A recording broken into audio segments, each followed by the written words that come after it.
Você já se perguntou por que é que pensa, sente ou age de determinada forma? Por que será que algumas pessoas são extremamente disciplinadas enquanto outras têm dificuldade de terminar o que começam? Por que que alguns evitam a todo custo conflitos enquanto outros são tão impulsivos? Tudo isso tem uma explicação. Seu jeito de ser não é aleatório. Ele foi moldado desde que você estava no ventre da sua mãe. E nesse vídeo eu vou explicar como é que esse processo ocorre, como esses traços são formados.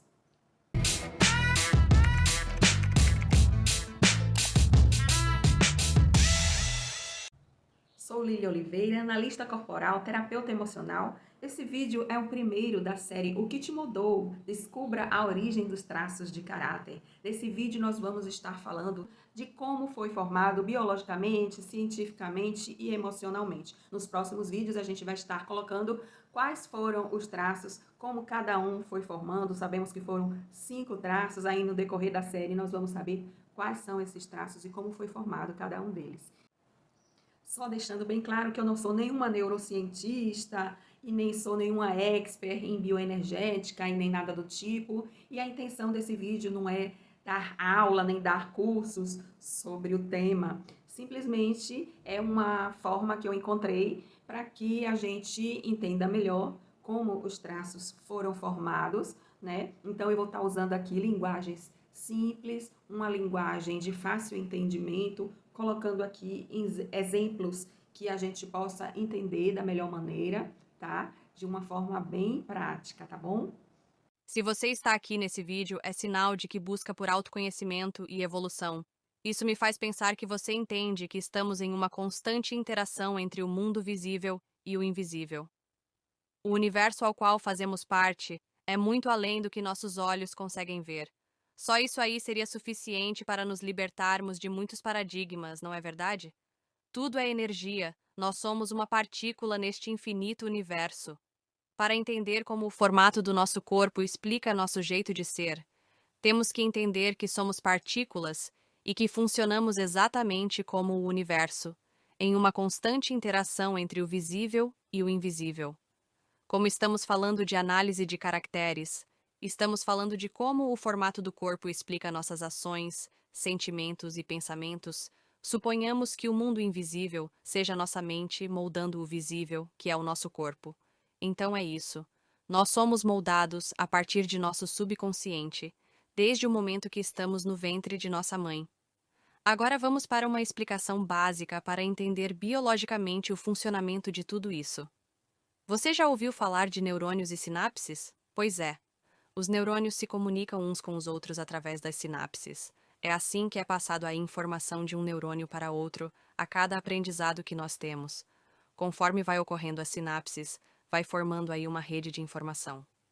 Mas para que essas sinapses aconteçam de maneira segura e organizada, é necessário que uma capinha chamada bainha de mielina envolva essas sinapses. É mais ou menos assim. Imagine que os neurônios e as sinapses estão ali emaranhados, como fios desencapados, que se você for pegar, vai dar choque. Se juntar isso daí, vai dar curto-circuito. Então a bainha de mielina é como se fosse aquela capinha de borracha que encapa o fio, aquela capinha coloridinha, sabe?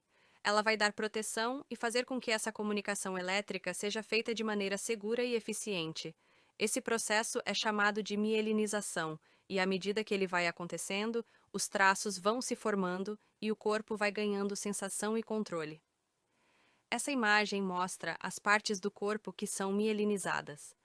Essas partes coloridas determinam cada traço que foi formado. Aquela parte azul é quando foi formado o traço esquizoide. É a região do cérebro, da cabeça, começa no útero, vai até completar um mês de vida. A parte amarela corresponde à região cervical e é quando o traço oral é formado. Lembrando que quando falamos de mielinização, estamos falando de sensação e controle. Então, nessa fase, o bebê já consegue pegar as coisas, balança o chocalho, leva tudo para a boca, por isso a fase oral corresponde ao período da amamentação. Em seguida, vai ser mielinizado a região torácica, essa região que aparece marrom é a fase da formação do traço psicopata. Quando o bebê já consegue sentar, ele já tem a sustentação do tronco, às vezes ele consegue engatinhar, mas ainda não tem o controle das pernas. Depois vem a mielinização da região lombar. Quando é formado o traço masoquista, é a fase do desfraude, o bebê já começa a ter o controle das pernas. Em seguida vem a última fase da mielinização, que é quando o último traço de caráter é formado, que é o traço rígido. Nesta fase, já chegando aos 5 anos de idade, a região sacral é mielinizada, trazendo sensação e controle para os órgãos sexuais. A criança já consegue sentir algo diferente ali naquela região. Depois, já com os traços formados, já temos o controle sobre nosso corpo e temos um monte de informação acumulada. Tudo que fomos vivendo, aprendendo, está tudo ali na nossa rede de informação. Todo esse caminho foi um processo de aprendizado e controle. E então, o que acontece depois? A partir dessa fase começa o que chamamos de poda neural. Quando falamos em poda, lembramos de quando vamos retirando as partes mortas da planta, para que ela se desenvolva melhor. É mais ou menos isso que acontece nessa fase. A poda neural, que é um processo natural que ocorre no cérebro, no qual ele elimina conexões neuronais desnecessárias e fortalece as que são mais utilizadas. Olha que fascinante como o nosso corpo é inteligente. Eu gosto de falar. Deus é maravilhoso. Somos perfeitos. O que a poda neural faz é mais ou menos assim.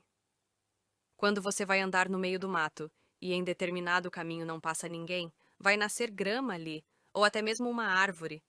Mas se em determinado caminho todo dia passa alguém, todo dia e toda hora vai passando, e passando várias vezes, você percebe que não nasce mais grama ali, já fica desenhado uma estradinha, um caminho natural, de tanto passar ali. O mesmo ocorre no nosso cérebro, aqueles caminhos que foram criados e foram usados várias vezes vão ser preservados, já aqueles que foram criados mas não foram utilizados, eles vão ser descartados no momento da poda neural. E a poda neural é fundamental para a gente entender como cada um de nós funcionamos de maneira completamente diferente um dos outros. Minha poda neural aproveitou um caminho e a sua aproveitou outro. Olha que legal. Somos guiados por escolhas o tempo todo. Durante a mielinização, caminhos que para mim pareciam mais seguros, para você pareciam não seguros, então eu sigo um caminho e você outro. E assim minha mente vai sendo moldada, mantendo aquilo que faz sentido e que me dá segurança. É por isso que vivemos experiências iguais, porém com percepções diferentes. O que é um trauma para mim não é para você, e vice-versa. Então, gente, tudo acontece de forma não apenas biológica, mas também emocional. Os neurônios, eles não vão estabelecendo e desfazendo conexões aleatoriamente. As sensações e percepções vão acontecendo e a maneira como reagimos a esses acontecimentos vão determinando os nossos traços. E aí fica uma pergunta que não quer calar, mas Lilian, e aí? Essas coisas que acontecem lá atrás, quando a gente ainda estava no útero, mas será que isso faz diferença ainda hoje na minha vida? Né? A gente se pergunta. E aí eu digo a você, sim, faz toda a diferença. Elas influenciam completamente. Porque por mais que a gente não se lembre, por mais que a gente pense, não, mas estava lá no útero, não, mas eu era um bebê, eu nem me lembro, né? Esse não lembrar, na verdade, que é do nosso consciente, né? Do nosso córtex frontal, a gente busca essa lembrança, a gente não encontra, mas absolutamente tudo fica registrado no nosso inconsciente e fica ali um padrão e a gente, sem perceber, a gente vai lidando na vida a partir desses padrões. Então, 95% do nosso cérebro, das nossas ações, são comandadas pelo nosso inconsciente. Então, é por isso que o autoconhecimento ele é tão importante, porque a partir do momento que você se percebe, entende de onde vêm essas emoções, esses sentimentos, entende o porquê que você toma determinado tipo de atitude, que você escolhe determinados caminhos. Então, não é que você vai voltar no passado e apagar, uma vez que os traços eles foram moldados. A gente não tem como deletar. Os traumas ficaram lá, registraram, né? Aquele sistema, aquele mecanismo de defesa, ele foi acionado, ele criou um padrão. A gente não pode voltar atrás e apagar, mas a gente sim pode, a partir do momento que a gente tem consciência sobre esses padrões, a gente pode sim interferir, né, e escolher caminhos diferentes. E esse foi o primeiro vídeo da série O que te molda, a origem dos traços de caráter. Se você gostou, já dá um joinha e ativa o sininho para acompanhar os próximos vídeos, para acompanhar a sequência dessa série. Não apenas falaremos aqui sobre análise corporal, mas sobre todo o assunto relacionado a autoconhecimento, desenvolvimento humano, expansão de consciência e tudo relacionado ao emocional. E é isso. Obrigada por me acompanhar até aqui e até o próximo vídeo.